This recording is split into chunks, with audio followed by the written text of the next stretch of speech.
حارث خان مر گیا؟ یہ جملہ جیسے پورے علاقے پر بجلی بن کر گرا تھا۔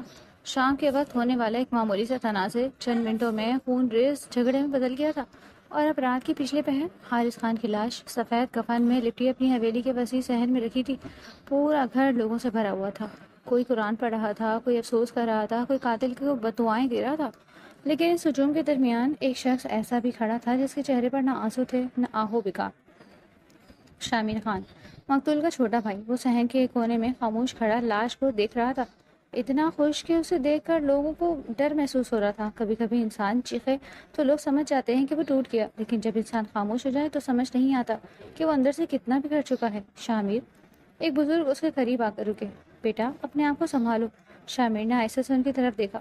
میں بالکل سنبھلا ہوا ہوں۔ بزرگ نے بھی اختیار نظریں چرا لی، کیونکہ اس کی آنکھوں میں آنسو نہیں تھے، صرف برف تھی، خطرناک برف۔ اسی لمحے صحن کے دوسرے سرے سے ایک دل دلا دینے والا چیخ بلند ہوئی۔ میرا بیٹا حارث، اٹھ جا بیٹا، ایک بار آنکھ کھول لے۔ زرینہ بیگم کفن کے اوپر جھکی رو رہی تھی، جبکہ چار عورتیں مل کر انہیں سنبھالنے کی کوشش کر رہی تھیں، مگر ماں کا دل کہاں مانتا ہے۔ شامر نے نظریں پھیر لی۔ وہ اپنی ماں کا درد نہیں دیکھ سکتا تھا، کیونکہ ہر چیخ اس کے سینے میں کسی خنجر کی طرح اتر رہی تھی۔ اچانک اس کا دوست دانیال تیز قدموں سے آتا ہوا نظر آیا۔ شامر، کیا ہوا؟ خبر پکی ہے؟ کون تھا؟ دانیال چند لمحے خاموش رہا، پھر بولا، فواد ملک۔ چند لمحوں کے لیے فضا جیسے رک سی گئی۔ شامر کی آنکھوں میں پہلی بار حرکت پیدا ہوئی تھی۔ یقین ہے؟ 3 لوگوں نے نام لیا ہے۔ شامر کے جبڑے سخت ہو گئے۔ فواد ملک، جلال ملک کا بیٹا، اس خاندان کا وارث جس کے ساتھ ان کے تعلقات برسوں سے اچھے تھے۔ شادی بیاہ، خوشی غمی، کاروبار، دونوں خاندان ایک دوسرے کے گھر آتے جاتے تھے، اور آج اسی خاندان کے بیٹے نے حارث خان کو مار دیا۔ دانیال نے دھیرے سے کہا، لوگ کہہ رہے ہیں گولی غلطی سے چلی۔ شامر اچانک ہنس پڑا، ایسی ہنسی جس میں خوشی کا نام و نشان نہیں تھا۔ غلطی؟ اس نے دانیال کی طرف دیکھا۔ قبر میں میرا بھائی ہے اور وہ لوگ اسے غلطی کہہ رہے ہیں؟ دانیال خاموش ہو گیا۔ وہ جانتا تھا اس وقت شامر کے اندر کیا چل رہا ہو۔ رات گزرتی گئی۔ فجر کے بعد حارث خان کی تدفین ہوئی۔ پورا علاقہ جنازے میں موجود تھا۔ لوگ حارث کی تعریفیں کر رہے تھے، اس کی شرافت کے قصے سنا رہے تھے، لیکن شامر کو کچھ سنائی نہیں دے رہا تھا۔ اس کی نظریں صرف قبر پر تھیں، وہ قبر جس میں ابھی ابھی اس کے بھائی کو اتارا گیا تھا۔ مٹی ڈالنے کا وقت آ گیا تو سب پیچھے ہٹ گئے۔ شامر آگے بڑھا۔ اس نے ایک مٹھی مٹی اٹھائی، کافی دیر تک اسے دیکھتا رہا، پھر آہستہ سے قبر پر پھینک دی۔ میں وعدہ کرتا ہوں بھائی، اس نے اتنی دھیمی آواز میں کہا کہ شاید صرف اسے ہی خود سنائی دیا، تمہارا خون رائے گا نہیں جائے گا۔ تدفین کے بعد لوگ واپس جانے لگے، مگر حویلی میں سوگ کے ساتھ ساتھ غصہ بھی بڑھ رہا تھا۔ شام ہوتے ہوتے خاندان کے کئی افراد جمع ہو چکے تھے۔ بڑے ہال میں ایک غیر رسمی مشورہ چل رہا تھا۔ ہمیں ابھی حملہ کرنا چاہیے، شامر کا تایا زاد بھائی غصے سے بولا۔ وہ لوگ سمجھتے کیا ہیں خود کو؟ ہوش سے بات کرو، ایک بزرگ نے ڈانٹا۔ پہلے جرگہ ہوگا۔ جرگہ؟ وہ نوجوان بھڑک اٹھا۔ میرے بھائی کا خون ہوا ہے، اسی لیے تو جرگہ ہوگا۔ بحث بڑھتی جا رہی تھی، لیکن شامر خاموش بیٹھا تھا۔ آخر ایک بزرگ نے اس کی طرف دیکھا۔ تم کیا چاہتے ہو؟ پورے ہال کی نظریں اس پر جم گئی تھی۔ شامر نے چند لمحے کسی کو جواب نہیں دیا، پھر آہستہ سے کرسی سے اٹھا۔ اس کی نظریں سب کے چہروں پر گھومی۔ میں کیا چاہتا ہوں؟ اس نے دہرایا۔ میں قاتل چاہتا ہوں۔ ہال میں خاموشی چھا گئی۔ اگر قاتل نہیں ملا تو؟ کسی نے پوچھا۔ شامر کی آنکھوں میں عجیب سی چمک ابھری۔ پھر میں ایسی چیز مانگوں گا۔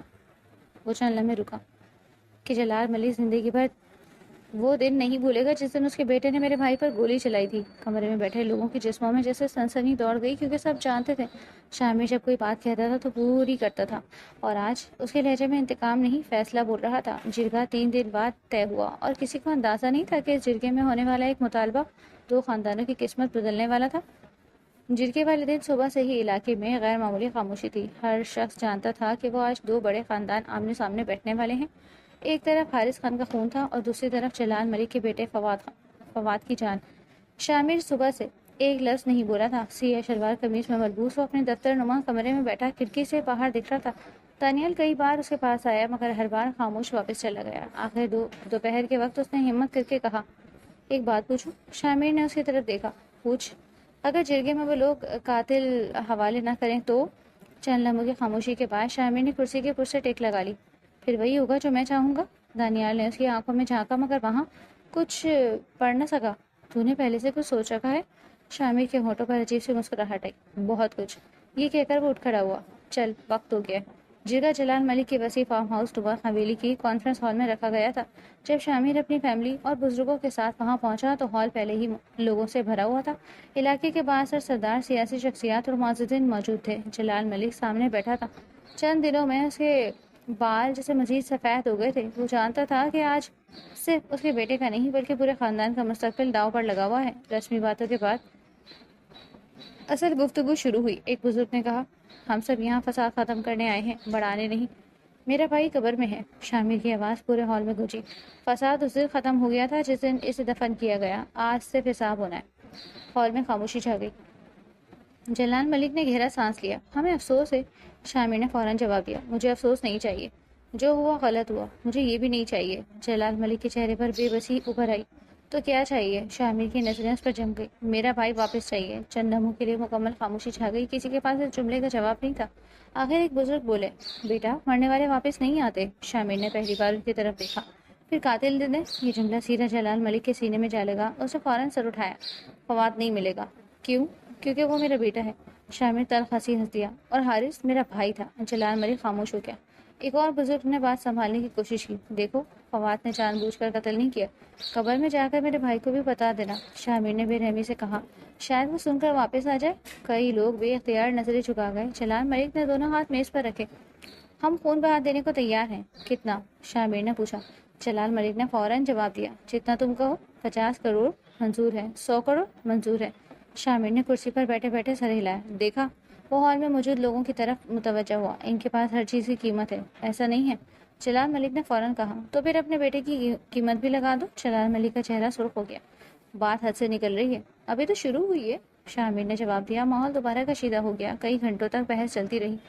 کوئی زمین کی بات کرتا، کوئی معافی کی، کوئی پیسے کی، مگر شامر ایک قدم پیچھے ہٹنے کو تیار نہیں تھا۔ آخرکار ایک بزرگ نے تھکے ہوئے لہجے میں کہا، شامر، تم خود بتا دو، خون بہا میں کیا چاہتے ہو؟ پورا ہال خاموش ہو گیا۔ جلال ملک نے بھی نظریں اٹھا لی۔ شامر کرسی سے ٹیک لگا کر بیٹھ گیا۔ اس کے چہرے پر کوئی تاثر نہیں تھا۔ چند لمحے گزرے، پھر اس نے آہستہ سے کہا، جو مانگوں گا دو گے؟ جلال ملک نے جواب دیا، اگر میرے بیٹے کی جان بچ جائے تو ہاں۔ شامر کی آنکھوں میں عجیب سی چمک ابھری۔ سوچ لو، میں سوچ چکا ہوں۔ شامر چند لمحے اسے دیکھتا رہا، پھر بولا، مجھے تمہارے گھر کی بنی چاہیے۔ ایک لمحے کے لیے کسی کو سمجھ ہی نہیں آیا کہ اس نے کیا کہا۔ پھر پورے ہال میں سرگوشیاں پھیل گئیں۔ جلال ملک اپنی جگہ سے کھڑا ہو گیا۔ کیا مطلب؟ مطلب بالکل واضح ہے۔ شامر کی آواز پہلے جیسی ٹھنڈی تھی۔ مجھے تمہارے مرحوم بیٹے کی بیوہ چاہیے۔ ایسا لگا جیسے ہال میں موجود ہر شخص پتھر کا ہو گیا۔ ناممکن! جلال ملک غصے سے چیخ اٹھا، وہ ہمارے گھر کی عزت ہے۔ شامر کی آنکھوں میں پہلی بار سخت چمک ابھری۔ میرا بھائی بھی میرے گھر کی عزت تھا۔ کوئی اور بات کرو، میں صرف یہی بات کرتا ہوں۔ جلال ملک نے مٹھی بھینچ لی۔ میں اپنی بہو نہیں دوں گا۔ شامر فوراً سیدھا ہو کر بیٹھ گیا۔ تو پھر اپنا بیٹا دے دو۔ ایک ہی لمحے میں پورا ہال دوبارہ خاموش ہو گیا۔ دونوں مرد ایک دوسرے کو دیکھ رہے تھے۔ ایک طرف بیٹا تھا، دوسری طرف بہو، ایک طرف خون تھا، دوسری طرف خاندان کی عزت۔ جرگہ شام تک چلتا رہا مگر فیصلہ نہ ہو سکا۔ آخر بزرگوں نے دونوں خاندانوں کو رات تک سوچنے کا وقت دے دیا۔ جب سب لوگ اٹھنے لگے تو دانیال آہستہ سے شامر کے قریب آیا۔ تو نے پورے علاقے کو ہلا دیا ہے۔ شامر نے کوئی جواب نہیں دیا۔ دانیال نے پھر پوچھا، لیکن ایک بات سمجھ نہیں آئی، وہی کیوں؟ پہلی بار شامر کی نظریں اس پر اٹھی۔ چند لمحے وہ اسے دیکھتا رہا، پھر بولا، ہر سوال کا جواب وقت پر ملتا ہے۔ یہ کہہ کر وہ ہال سے باہر نکل گیا، جبکہ اسی وقت حویلی کے اوپر والے حصے میں ایک کمرے کے اندر بیٹھی مہک کو ابھی تک یہ خبر نہیں تھی کہ نیچے بیٹھے لوگوں نے اس کی پوری زندگی کا فیصلہ موضوع بحث بنا رکھا ہے۔ مہک کو اس دن صبح ہی کچھ عجیب محسوس ہو رہا تھا۔ حویلی کے اندر غیر معمولی خاموشی تھی۔ ملازم دبے قدموں چل رہے تھے، عورتیں سر جوڑ کر سرگوشیاں کر رہی تھیں، اور مردوں کے چہروں پر ایسی سنجیدگی تھی جو کسی بڑے فیصلے سے پہلے نظر آتی ہے، مگر کسی نے اسے کچھ نہیں بتایا۔ ویسے بھی پچھلے 6 ماہ سے اس کی زندگی دوسروں کے فیصلوں کے مطابق ہی چل رہی تھی۔ پہلے اچانک اس کی شادی ہوئی، پھر شادی کے چند ہی ماہ بعد اس کا شوہر ایک حادثے میں دنیا چھوڑ گیا، اور اب وہ اس حویلی میں ایک ایسی بیوہ کی حیثیت سے رہ رہی تھی جس کے مستقبل کا اختیار بھی دوسروں کے ہاتھ میں تھا۔ دوپہر کے وقت وہ اپنی ساس کے کمرے میں بیٹھی انہیں دوا دے رہی تھی کہ اچانک دروازہ کھلا اور جلال ملک اندر داخل ہوا۔ ان کا چہرہ معمول سے زیادہ تھکا ہوا لگ رہا تھا۔ سب لوگ بڑے ہال میں آ جائیں، انہوں نے مختصر سا حکم دیا اور واپس چلے گئے۔ ان کے لہجے میں کچھ ایسا تھا کہ کمرے میں موجود سب عورتوں کے دل دھڑک اٹھے۔ آدھے گھنٹے بعد خاندان کے تمام افراد ہال میں جمع تھے۔ مہک بھی ایک کونے میں خاموش بیٹھی تھی۔ جلال ملک کافی دیر خاموش رہے، جیسے الفاظ تلاش کرے ہوں۔ آخر انہوں نے گہرا سانس لیا اور بولے، جرگے نے فیصلہ دے دیا ہے۔ پورا حال ساکت ہو گیا۔ کیا فیصلہ؟ کسی نے بے چینی سے پوچھا۔ جلال ملک نے آنکھیں بند کر لی، پھر دھیرے سے کہا، فواد کی جان کے بدلے ہمیں خون بہا دینا ہوگا۔ پیسے دے دیں گے؟ ایک چچا فوراً بولے زمین دے دیں گے. دوسرے نے کہا. جلال ملک نے تلخ ہنسی ہنسی. شامر کو نہ پیسے چاہیے نہ زمین, تو پھر کیا چاہیے؟ ہال میں بیٹھے کئی لوگ بیک وقت بول اٹھے. چند لمحوں کی خاموشی کے بعد جلال ملک کی نظریں آہستہ آہستہ مہک پر جا ٹھہری. پورا ہال جیسے ایک لمحے کے لیے رک گیا. مہک کا دل زور سے دھڑکا. مجھے کیوں دیکھ رہے ہیں؟ اس کے دل نے پہلی بار خطرے کی گھنٹی بجائی. پھر جلال ملک کی آواز سنائی دی. شامر نے مہک کو مانگا. ایسا لگا جیسے کسی نے پورے ہال کی ہوا کھینچ لی ہو. چند عورتوں کے منہ سے بے اختیار چیخ نکل گئی. مہک چند لمحوں تک جلال ملک کو دیکھتی رہی. اسے لگا شاید اس نے غلط سنا ہے. کیا؟ اس کے ہونٹوں سے بمشکل نکلا. وہ تمہیں خون بہا میں مانگ رہا ہے. جلال ملک کی آواز بھاری ہو گئی. مہک کے ہاتھوں سے دوپٹہ پھسل گیا. یہ مذاق ہے؟ کاش ہوتا. جلال ملک نے نظریں چھپا لی. میں کوئی جانور ہوں؟ مہک اچانک کھڑی ہو گئی. اس کی آواز پورے ہال میں گونج گئی. میں کوئی زمین ہوں؟ کوئی جائیداد ہوں جسے ایک گھر سے اٹھا کر دوسرے گھر دے دیا جائے؟ کوئی جواب نہ دے سکا کیونکہ اس کے سوال کا جواب کسی کے پاس تھا ہی نہیں. آپ نے کیا کہا؟ مہک کی نظر جلال ملک پر جم گئی. آپ نے انکار کیا نا؟ جلال ملک خاموش رہے. یہی خاموشی جواب تھی. مہک کا دل جیسے ٹوٹ کر بکھر گیا. آپ نے انکار کیوں نہیں کیا؟ اس کی آواز لرز گئی. کیونکہ فواد. جلال ملک بولتے بولتے رک گئے. فواد میرا بیٹا ہے. مہک چند لمحے انہیں دیکھتی رہی. پھر اس کے ہونٹوں پر ایک بے یقین سے مسکراہٹ آئی. اور میں. ہال میں ایسی خاموشی چھا گئی کہ سانسوں کی آوازیں تک سنائی دینے لگی. میں کیا ہوں؟ کسی نے جواب نہیں دیا کیونکہ سب جانتے تھے کہ اس سوال کا جواب مہک پہلے ہی سمجھ چکی ہے. اسی رات حویلی کے ایک دوسرے حصے میں فواد اپنے کمرے میں بے چینی سے چکر کاٹ رہا تھا. دروازہ کھلا تو اس کی ماں اندر داخل ہوئی. امی ابو مان گئے؟ انہوں نے آنسو پوچھے. ہمارے پاس اور راستہ بھی کیا ہے؟ فواد نے دونوں ہاتھ سر پر رکھ لیے. میں مہک بھابھی کو وہاں نہیں جانے دوں گا. تو پھر خود چلے جاؤ شامر کے حوالے. ماں کی آواز ٹوٹ گئی. فواد خاموش ہو گیا کیونکہ وہ جانتا تھا کہ اگر جرگے کا فیصلہ نہ مانا گیا تو خون خرابہ دوبارہ شروع ہو جائے گا. ادھر مہک اپنے کمرے میں بیٹھی تھی. اس کی آنکھیں خوش تھیں. رونا شاید اس صدمے سے چھوٹا احساس تھا. دروازہ کھلا تو اس کی سانس اندر آئی. وہ سیدھی اس کے پاس بیٹھ گئی. بیٹا. ان کی آواز بھر آ گئی. مہک نے فوراً پوچھا. آپ بھی یہی چاہتی ہیں؟ عورت کی آنکھوں سے آنسو بہہ نکلے. میں کچھ نہیں چاہتی. پھر مجھے بچا لیجیے. مہک کی آواز پہلی بار ٹوٹ گئی. خدا کے لیے مجھے بچا لیجیے. اس کی سانس پھوٹ پھوٹ کر رونے لگی مگر جواب پھر بھی نہ دے سکی کیونکہ بعض اوقات انسان چاہ کر بھی کسی کو بچا نہیں سکتا. اگلی صبح جرگہ دوبارہ بیٹھا. اس بار فیصلہ ہونا تھا. جلال ملک کئی سال بوڑھے لگ رہے تھے. دوسری طرف شامر اسی خاموشی کے ساتھ بیٹھا تھا جو شروع سے اس کا ہتھیار تھی. ایک بزرگ نے پوچھا. جلال ملک تمہارا آخری فیصلہ کیا ہے؟ ہال میں موجود ہر شخص نے سانس روک لی. جلال ملک نے چند لمحے آنکھیں بند رکھی پھر دھیرے سے کہا. میں جرگے کا فیصلہ مانتا ہوں. پورے ہال میں سرگوشیاں پھیل گئیں. شامر کے چہرے پر کوئی خوشی نہیں آئی. کوئی فتح کا احساس نہیں آیا. کچھ بھی نہیں جیسے وہ پہلے سے جانتا ہو کہ یہی ہوگا. تو پھر 3 دن بعد مہک شامر کے حوالے کر دی جائے گی. بزرگ کی آواز گونجی. فیصلہ سنایا جا چکا تھا. قسمت لکھی جا چکی تھی. اور اسی لمحے پہلی بار مہک کے دل میں شامر خان کی نفرت نے جنم لیا. اسے لگ رہا تھا کہ اس آدمی نے اسے اس کی باقی ماندہ زندگی بھی چھین لی. جبکہ اسے یہ معلوم نہیں تھا کہ شامر نے اسے خون بہا میں مانگنے کے پیچھے جو وجہ چھپا رکھی تھی وہ نفرت سے کہیں زیادہ پرانی اور کہیں زیادہ خطرناک تھی. حویلی میں اس دن کے بعد ہر چیز بدل گئی تھی مگر سب سے زیادہ بدلنے والی چیز مہک کی سانسیں تھی. اب وہ پہلے جیسی آزاد نہیں رہی. نہ ہی اسے پہلے جیسے انسان سمجھا جا رہا تھا. گھر کے لوگ اسے دیکھتے تو اس کی آنکھوں میں ایک ہی جملہ ہوتا. یہ وہی ہے جسے جرگے نے بیچ دیا. وہ ابھی اسی صدمے میں تھی کہ رات کے وقت سرینا بیگم نے اسے اپنے کمرے میں بلایا. مہک اندر داخل ہوئی تو کمرے میں ایک بھاری خاموشی تھی. سرینا بیگم بیڈ پر بیٹھی تھی اور ان کے ساتھ ان کے ہاتھ میں تسبیح چل رہی تھی مگر آنکھیں سرخ تھیں. بیٹھ جاؤ انہوں نے سرد لہجے میں کہا. میں خاموشی سے بیٹھ گئی. چند لمحے خاموش رہی. پھر سرینا بیگم نے اس کی طرف دیکھے بغیر کہا. جرگے کا فیصلہ تمہیں معلوم ہو گیا؟ مہک نے ہلکی سی گردن ہلائی. جی. تو پھر سمجھ جاؤ کہ اب تمہاری اپنی کوئی مرضی نہیں رہی. یہ جملہ کسی ہتھوڑی کی طرح اس کے دل پر گرا. میں انسان ہوں مہک نے آہستہ مگر لرزتی آواز میں کہا. سرینا بیگم نے فوراً اس کی طرف دیکھا. اس گھر میں آنے کے بعد تمہاری حیثیت فیصلہ ہے انسان نہیں. مہک کی آنکھوں میں پانی بھر آیا. میں نے کیا کیا ہے آپ کے ساتھ؟ سرینا بیگم کا چہرہ سخت ہو گیا. تم نے کچھ نہیں کیا. تمہارے ہونے نے کیا ہے. یہ جملہ سب سے زیادہ تکلیف دہ تھا. مہک کچھ نہ بول سکی. اگلے دن گھر میں تیاری شروع ہو گئی. مہک کو بتایا نہیں گیا تھا کہ کیا ہو رہا ہے مگر اسے اندازہ تھا. ملازم اس کے کمرے کے باہر سامان رکھ رہے تھے. عورتیں سرگوشیوں میں بات کر رہی تھیں اور ہر کوئی اسے نظر چرانے کی کوشش کر رہا تھا. دوپہر کے وقت وہ سیڑھیوں پر بیٹھی تھی جب شامر پہلی بار اس کے سامنے سے گزرا. وہ رکا نہیں.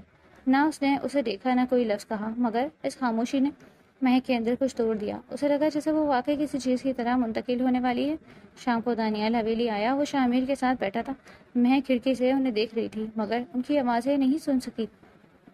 بس اتنا محسوس کر رہی تھی کہ اس کی زندگی کسی میز پر رکھی ہوئی ہے اور اس کے فیصلے کیے جا رہے ہیں. رات گئے شامر خود کے کمرے کے باہر آیا، دروازہ آہستہ سے کھلا، مہک چونک کر اٹھ کھڑی ہوئی۔ کل تمہیں لے جایا جائے گا۔ شامل کی آواز بالکل سیدھی تھی، جیسے کوئی حکم دیا جا رہا ہو۔ مہک چند لمحے اسے دیکھتی رہی۔ کہاں؟ میرے گھر۔ یہ ایک لفظ تھا مگر اس کے اندر پوری زندگی دفن تھی۔ مہک کے ہونٹ کانپنے لگے۔ میں کوئی چیز نہیں ہوں جسے لے جایا جائے۔ شامل کا چہرہ سخت ہو گیا۔ جرگے نے فیصلہ کیا ہے اور آپ نے؟ مہک کی آواز اچانک بلند ہو گئی۔ آپ نے انسان ہونے کا فیصلہ کب ختم کیا؟ شامل چند لمحے خاموش رہا، پھر اس نے دھیرے سے کہا، میں نے کوئی فیصلہ نہیں کیا مہک۔ جھوٹ۔ اس نے پہلی بار اس کا نام لیا تھا مگر نفرت کے ساتھ۔ آپ نے مجھے مانگا ہے۔ شامل کی آنکھوں میں ایک لمحے کے لیے کچھ چمکا مگر وہ فوراً غائب ہو گیا۔ میں نے تمہیں مانگا نہیں۔ اس نے لفظوں کو روکا۔ میں نے تمہیں لیا ہے۔ یہ جملہ مہک کے اندر گونج گیا۔ کیوں؟ اس کی آواز ٹوٹ گئی۔ میری کیا قیمت ہے؟ شامل نے پہلی بار اس کی طرف دیکھا۔ قیمت نہیں۔ اس کی آواز بھاری ہو گئی۔ حساب ہے۔ مہک ساکت ہو گئی۔ کس چیز کا حساب؟ شامل نے کوئی جواب نہیں دیا۔ اس کی خاموشی خوفناک تھی۔ پھر وہ مڑا اور چلا گیا۔ مہک وہیں کھڑی رہ گئی۔ اگلے دن صبح حویلی میں عجیب سی خاموشی تھی۔ مہک کا سامان تیار تھا۔ سرینا بیگم نے اسے نہیں دیکھا تھا، بس اتنا کہا، اپنا وقت آ گیا ہے۔ مہک نے ان کی طرف دیکھا۔ میں واپس آؤں گی، سرینا بیگم نے سرد لہجے میں جواب دیا۔ جو یہاں سے جاتا ہے وہ واپس نہیں آتا۔ اس جملے کے ساتھ مہک کی آخری امید بھی ختم ہو گئی۔ گاڑی دروازے کے باہر کھڑی تھی۔ شامل پہلے سے موجود تھا۔ وہ گاڑی کے دروازے کے پاس کھڑا تھا۔ چہرہ بے تاثر مہک کو لایا گیا۔ وہ رکی۔ ایک لمحے کے لیے اس نے پیچھے حویلی کی طرف دیکھا۔ وہ گھر جہاں وہ بہو بن کر آئی تھی، پہلے بنی بن گئی تھی اور اب ایک خاموش سزا بن کر جا رہی تھی۔ وہ گاڑی میں بیٹھ گئی۔ دروازہ بند ہو گیا۔ وہ گاڑی چل پڑی مگر کسی کو معلوم نہیں تھا کہ یہ سفر صرف ایک لڑکی کی ہجرت نہیں تھا بلکہ دو خاندانوں کی پرانی دشمنی کے ایک نئے باب کا آغاز تھا۔ اور سب سے بڑا سوال ابھی باقی تھا، شامل نے مہک کو ہی کیوں مانگا؟ اور اس کے جواب میں جو سچ چھپایا ہوا تھا وہ سب کچھ بدل دینے والا تھا۔ گاڑی حویلی سے نکلتے ہی خاموش اور بھاری ہو گئی تھی۔ مہک پچھلی سیٹ پر بیٹھی کھڑکی سے باہر دیکھ رہی تھی مگر اس کی آنکھیں منظر نہیں دیکھ رہی تھی، وہ صرف دھند دیکھ رہی تھی۔ ہر گزرتا درخت، ہر موڑ، ہر سڑک جیسے اس کی زندگی کی کسی نہ کسی حصے کو پیچھے چھوڑ دیا۔ شامل اگلی سیٹ پر بیٹھا تھا۔ نہ وہ پیچھے مڑا، نہ اس نے کوئی بات کی۔ دانیال لانگ ڈرائیو کر رہا تھا اور گاڑی کے اندر عجیب سا دباؤ تھا، جیسے ہوا بھی بولنے سے ڈر رہی ہو۔ کافی دیر بعد دانیال نے آہستہ سے کہا، ہم پہنچنے والے ہیں۔ مہک نے کوئی جواب نہیں دیا۔ شامل نے بھی کچھ نہیں کہا، جیسے وہ اس کے وجود کو نظر انداز کر رہا ہو۔ یہ وہی خاموشی تھی جو چیخ سے زیادہ بھاری ہوتی ہے۔ کچھ دیر بعد گاڑی ایک جدید طرز کے بڑے گھر کے سامنے رکی۔ نہ کوئی پرانی حویلی، نہ کوئی روایتی جاگیر، بلکہ ایک بڑی صاف ستھری مگر بے حد سرد عمارت۔ مہک کو اتارا گیا۔ اس کے پاؤں زمین پر لگے تو اسے لگا جیسے وہ کسی اور دنیا میں آ گئی ہو۔ اندر داخل ہوتے ہی ہر چیز ترتیب میں تھی مگر اس ترتیب میں کوئی اپنائیت نہیں تھی۔ یہ گھر کم اور ایک منظر قید زیادہ لگ رہا تھا۔ مہک چند قدم ہی چلی تھی کہ ایک عورت نے آگے بڑھ کر اسے اوپر کمرہ دکھا دیا۔ یہ آپ کا کمرہ ہے۔ آواز میں کوئی نرمی نہیں تھی۔ مہک خاموشی سے اندر چلی گئی۔ دروازہ بند ہوا تو وہ ایک لمحے کے لیے ساکت کھڑی رہی، پھر آہستہ سے بیٹھ کے کنارے پر بیٹھ گئی۔ اب وہ واقعی وہاں تھی جہاں اسے لے جایا گیا تھا۔ رات دیر تک وہ اسی حالت میں بیٹھی رہی۔ دروازہ کبھی نہیں کھلا، نہ کوئی آیا نہ کوئی بولا۔ دوسری طرف نیچے لاؤنج میں شامل کھڑا کھڑکی سے باہر دیکھ رہا تھا۔ دانیال اس کے پاس آیا۔ تو نے جو کیا ہے اس کے بعد لوگ چپ نہیں رہیں گے؟ شامل نے جواب نہیں دیا۔ دانیال نے پھر کہا، وہ لڑکی اس جنگ کا حصہ نہیں ہے۔ اس بار شامل نے آہستہ سے کہا، وہ اسی جنگ کی قیمت ہے۔ دانیال نے چونک کر اسے دیکھا۔ یہ قیمت بنا دی گئی؟ شامل نے سخت نظر سے اسے دیکھا۔ یہ سوال مت پوچھ۔ دانیال خاموش ہو گیا۔ اگلی صبح مہک کو نیچے بلایا گیا۔ وہ جیسے ہی سیڑھیاں اتر کر لاؤنج میں آئی، اس نے دیکھا کہ شامل میز پر بیٹھا اخبار پڑھ رہا ہے۔ اس نے ایک نظر بھی نہیں اٹھائی۔ مہک رک گئی۔ مجھے یہاں کیوں لایا گیا ہے؟ اس کی آواز صاف مگر لرزتی ہوئی تھی۔ شامل نے اخبار طے کیا۔ جرگے کے فیصلے کے تحت۔ میں کوئی فیصلہ نہیں ہوں، مہک نے فوراً کہا۔ شامل نے پہلی بار اس کی طرف دیکھا۔ اب ہو، یہ ایک لفظ تھا مگر مہک کے لیے جیسے دروازہ بند کر دینے والا جملہ۔ آپ کو مجھ سے کیا چاہیے؟ مہک کی آنکھیں بھر آئیں مگر اس نے خود کو روکا۔ اگر پیسے چاہیے تھے تو لے لیتے، اگر زمین چاہیے تھی تو لے لیتے۔ اس کی آواز ٹوٹ گئی۔ مجھے کیوں لیا؟ شامل چند لمحے خاموش رہا، پھر دھیرے سے بولا، کیونکہ یہی سب سے بڑا حساب تھا۔ کس کا حساب؟ مہک نے تقریباً چیخ کر پوچھا۔ اسی لمحے دروازہ کھلا اور دانیال اندر آیا۔ ماحول بدل گیا۔ شامل اٹھ کر کھڑا ہوا۔ ہمیں بات ختم کرنی ہے۔ دانیال نے مہک کو ایک نظر دیکھا، پھر شامل کے ساتھ باہر چلا گیا۔ مہک وہیں کھڑی رہ گئی۔ اس کے اندر سوالات چیخ رہے تھے مگر باہر صرف خاموشی تھی۔ دوپہر کے وقت مہک کو گھر کے کچھ کاموں کی طرف لگا دیا گیا۔ کوئی ملازم نہیں تھا جو اس کے ساتھ بدتمیزی کرتا، لیکن ہر شخص کا رویہ سرد تھا، جیسے وہ ایک مہمان نہیں بلکہ ایک ذمہ داری ہو۔ شام کو وہ باغ میں بیٹھی تھی جب اچانک شامل آ گیا اور اس کے سامنے آ کر رکا۔ مہک نے فوراً سر اٹھایا۔ میں یہاں قید ہوں۔ شامل نے جواب دینے سے پہلے اسے دیکھا۔ نہیں۔ پھر یہ سب کیا ہے؟ اس نے ہاتھ پھیلا کر گھر کی طرف اشارہ کیا۔ یہ جگہ، یہ خاموشی، یہ رویہ۔ اس کی آواز بھاری ہو گئی۔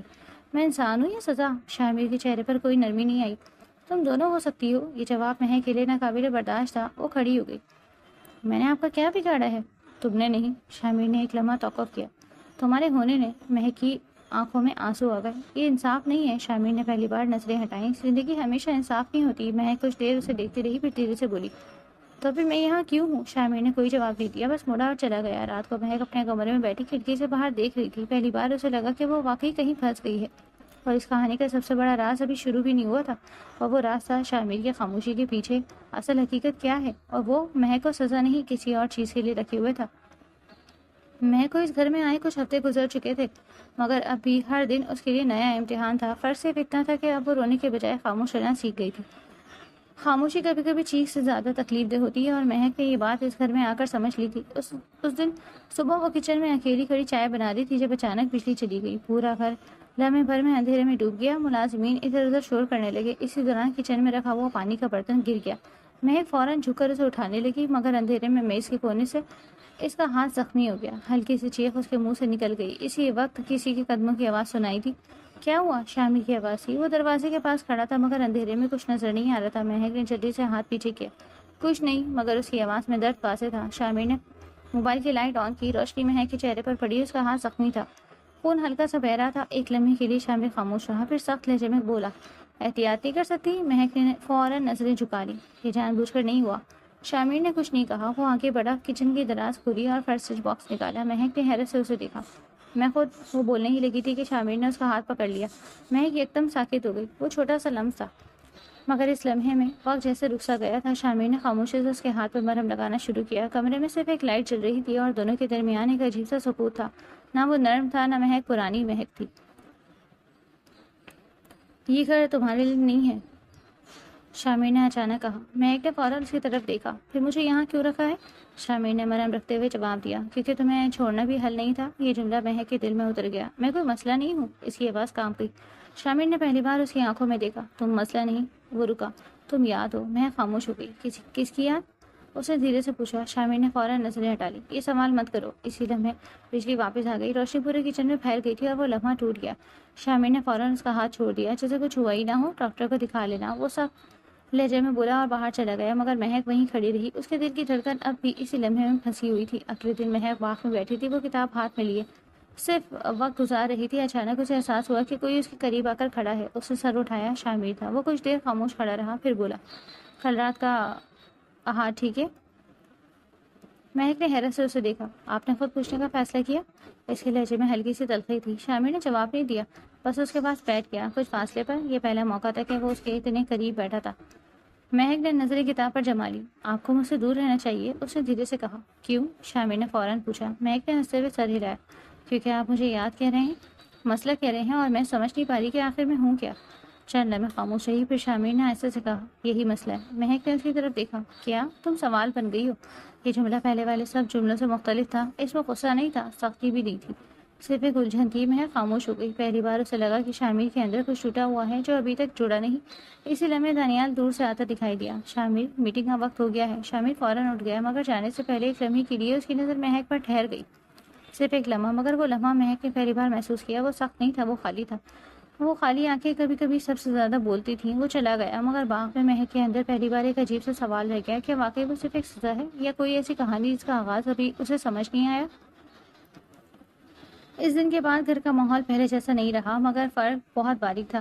باہر سے سب کچھ ویسا ہی تھا، خاموش، سرد، منظم، لیکن مہک کو اب اس خاموشی کے اندر کچھ ٹوٹا ہوا محسوس ہونے لگا، جیسے کسی بند کمرے میں ہوا ایسا ایسا بدل رہی ہو۔ شامر ابھی زیادہ تر وقت سخت اور دور رہتا تھا، مگر کبھی کبھی اس کی موجودگی پہلے جیسی مکمل بے حسی نہیں رہتی، اور یہی چیز مہک کو سب سے زیادہ الجھا رہی تھی۔ وہ سمجھ نہیں پا رہی تھی کہ یہ تبدیلی ہے یا محض اس کی غلط فہمی۔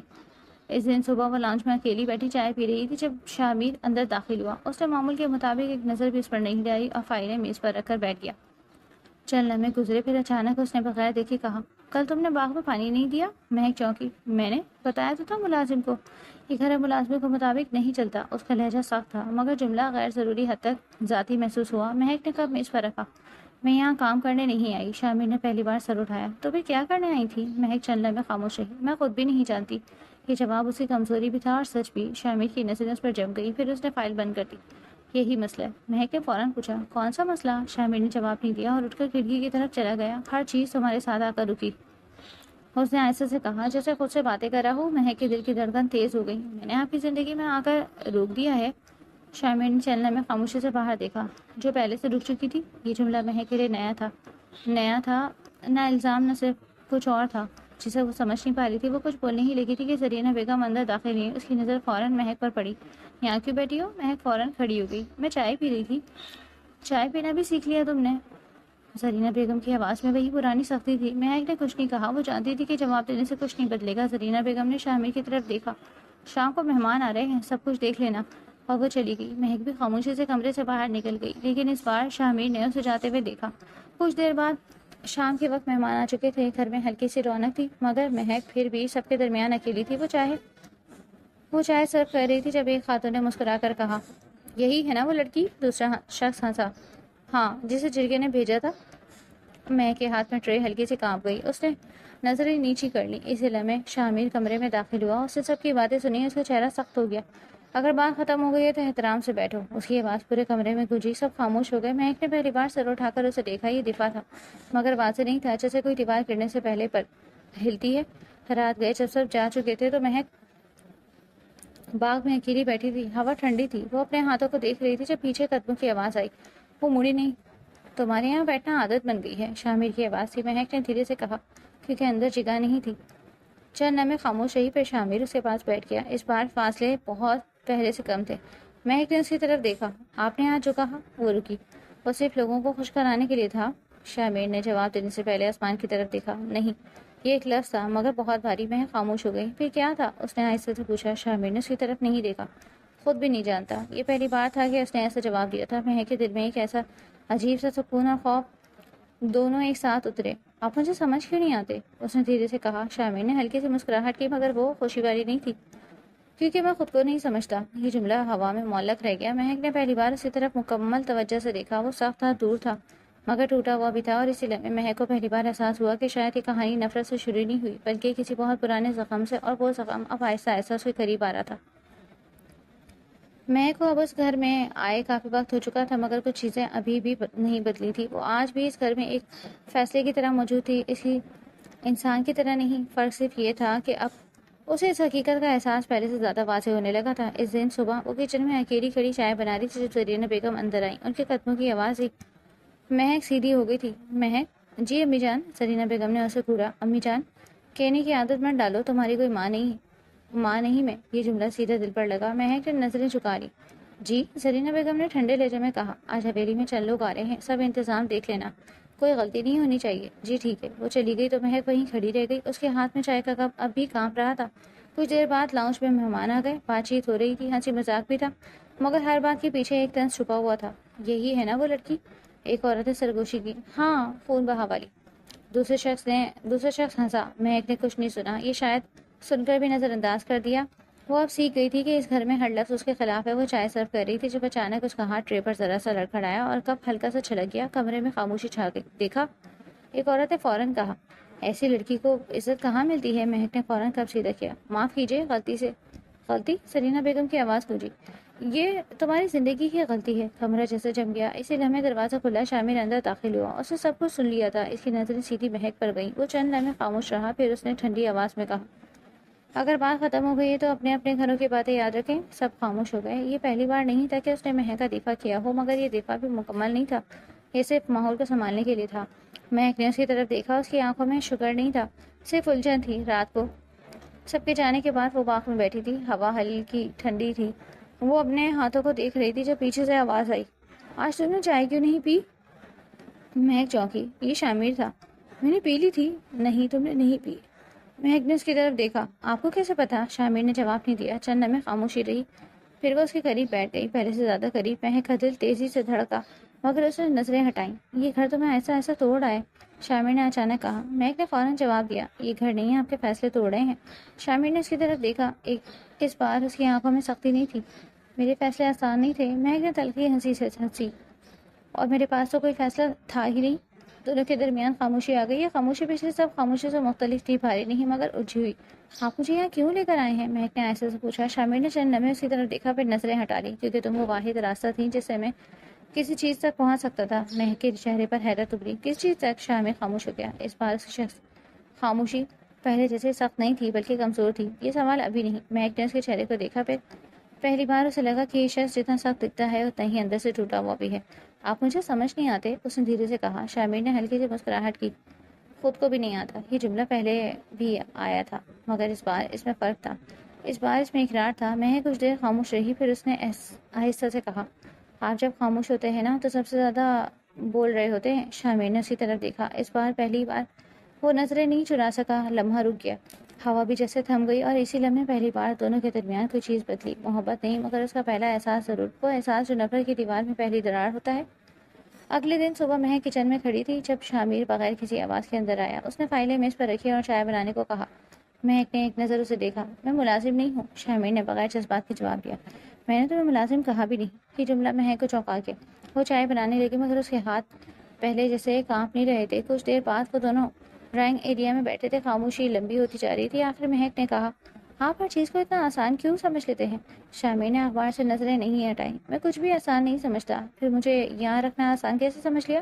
اس نے فوراً پوچھا. شامر نے اخبار طے کیا. یہ آسان نہیں تھا, مہک نے تلخی سے ہنستے ہوئے کہا. لیکن میرے لیے تو سب کچھ ختم ہو گیا. اس بار شامر نے اس کی طرف دیکھا. سب کچھ ابھی ختم نہیں ہوا. یہ جملہ عجیب تھا. نہ تسلی تھی نہ دھمکی, کچھ اور تھا. مہک کچھ بولنے ہی لگی تھی کہ دروازے پر دستک ہوئی. دانیال اندر آیا. اس کے چہرے پر سنجیدگی تھی. ہمیں بات کرنی ہے. شامر فوراً اٹھ گیا. ابھی؟ ہاں. وہ دونوں باہر چلے گئے. مہک وہیں رہ گئی. اس نے پہلی بار محسوس کیا کہ جب شامر جاتا ہے تو گھر زیادہ سرد ہو جاتا ہے. شام تک وہ واپس آیا مگر اس بار اس کے چہرے پر پہلی جیسے سختی کے ساتھ کچھ اور بھی تھا, بے چینی. مہک نے اسے دیکھتے ہی پوچھا. کیا ہوا؟ شامر نے کچھ دیر جواب نہیں دیا, پھر بولا. جرگے کے فیصلے کے بعد لوگ ابھی بھی خوش نہیں ہیں. مہک خاموش ہو گئی. میں بھی نہیں ہوں, اس نے ایسے سے کہا. شامر نے اس کی طرف دیکھا. میں نے تمہیں خوش کرنے کے لیے کچھ نہیں کہا, کچھ نہیں کیا, مہک نے فوراً جواب دیا. اور میں نے آپ سے کچھ مانگا بھی تو نہیں. دونوں کے درمیان خاموشی پھیل گئی. یہ خاموشی پہلے جیسے نہیں تھی. اس بار اس میں فاصلے کم تھے. رات کو میں باغ میں بیٹھی تھی جب شامر آیا. اس بار وہ سیدھا اس کے پاس بیٹھ گیا, پہلے سے زیادہ قریب. مہک نے حیرت سے اس کی طرف دیکھا. آپ کو اب یہاں بیٹھنے کی عادت ہو گئی ہے, شامر نے ایسے سے کہا. شاید تمہاری خاموشی کی. مہک نے اس کی طرف دیکھا. یہ خاموشی میری مجبوری ہے, شامر نے سر ہلایا. اور میری عادت. یہ جملہ مہک کے دل پر ہلکا سا اثر کر گیا. وہ چند لمحے خاموش رہی, پھر اس نے ایسے سے پوچھا. آپ مجھ سے ناراض نہیں رہ سکتے نا؟ شامر نے فوراً جواب نہیں دیا. پھر پہلی بار اس نے سیدھا اس کی آنکھوں میں دیکھا. میں ناراض ہوں بھی نہیں. میں حیران ہوئی. تو پھر کیا ہے؟ شامر نے ہلکی سے سانس لی. خود بھی نہیں جانتا. اسی لمحے ہوا میں ایک عجیب سے سکون تھا. نہ مکمل قربت نہ مکمل دوری, صرف ایک غیر ضروری سی کشش. مہک نے پہلی بار اپنی نظریں نہیں چرائیں. آپ بدل رہے ہیں, اس نے ایسے سے کہا. شامر نے ہلکی سی مسکراہٹ کی. اور تم مجھے مجبور کر رہی ہو. مہک نے حیرت سے اسے دیکھا. میں نے کیا کیا ہے؟ شامر نے جواب نہیں دیا, بس اس کی طرف دیکھتا رہا. اس نظر میں اب وہ سختی نہیں تھی جو شروع میں تھی. کچھ اور تھا جس کا نام ابھی کسی کے پاس نہیں تھا. وہ اٹھا اور چلا گیا. مگر اس بار مہک کے دل میں نفرت نہیں رہی, صرف ایک الجھاؤ تھا جو ہر گزرتے دن کے ساتھ گہرا ہوتا جا رہا تھا. اور یہی الجھاؤ اس کہانی کا اصل موڑ تھا, کیونکہ اب نفرت کی جگہ کچھ اور لے رہا تھا. خاموش, خطرناک اور ناقابل انکار.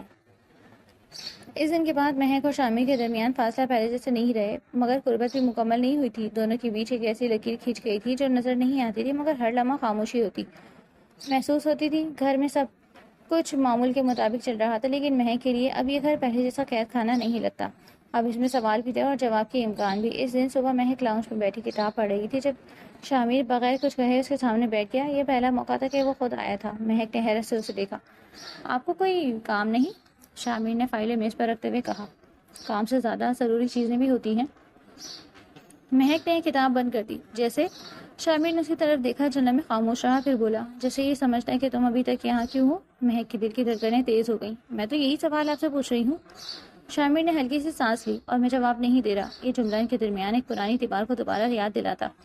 مہک نے نظریں جھکا لی. آپ ہمیشہ ہر چیز چھپاتے ہیں. شامر نے فوراً جواب دیا. کیونکہ ہر چیز سب کے لیے نہیں ہوتی. مہک نے تلخی سے مسکرایا. اور میں سب سے الگ ہوں. شامر نے اس بار کوئی جلدی نہیں جواب دیا. اس نے اسے دیکھا لمبے وقت تک, پھر دھیرے سے کہا. ہاں, یہ ایک لفظ تھا مگر مہک کے لیے بہت بڑا تھا. وہ کچھ کہہ نہیں سکی. اس لمحے دانیال اندر آیا. اس کے چہرے پر پریشانی تھی. ہمیں ابھی نکلنا ہوگا. شامر فوراً اٹھا. کیا ہوا؟ دانیال نے مہک کی طرف ایک نظر ڈالی, پھر بولا. جھلکے والے معاملے پر دوبارہ دباؤ آ رہا ہے. کچھ لوگ نہیں مان رہے کہ بات ختم ہوئی. شامر کا چہرہ سخت ہو گیا. پھر انہیں سمجھانا پڑے گا. وہ دونوں باہر نکل گئے. وہی مہک رہ گئی. مگر اس بار اس کے دل میں خوف نہیں تھا, صرف بے چینی تھی.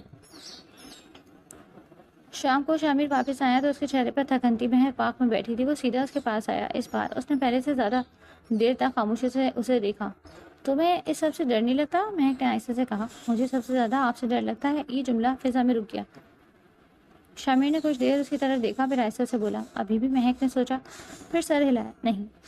یہ شامر کے لیے غیر متوقع تھا. اس نے پہلی بار ہلکی سی مسکراہٹ کی, مگر وہ مکمل نہیں تھی. رات گہری ہو رہی تھی. دونوں باغ میں خاموش بیٹھے تھے. ہوا ٹھنڈی تھی. اس خاموشی میں اب پہلے جیسا بوجھ نہیں تھا. کچھ نرم تھا, کچھ بدل رہا تھا. مہک نے اچانک کہا, آپ نے مجھے کیوں چنا؟ شامر نے فوراً جواب نہیں دیا. یہ سوال جیسے وہ پہلے سے جانتا تھا, مگر سننے کے لیے تیار نہیں تھا. یہ سوال ابھی نہیں. اس نے آہستہ سے کہا. مہک نے اس کی طرف دیکھا. تو پھر کب؟ شامر کی نظر زمین پر تھی. جب میں خود کو بتا سکتا ہوں.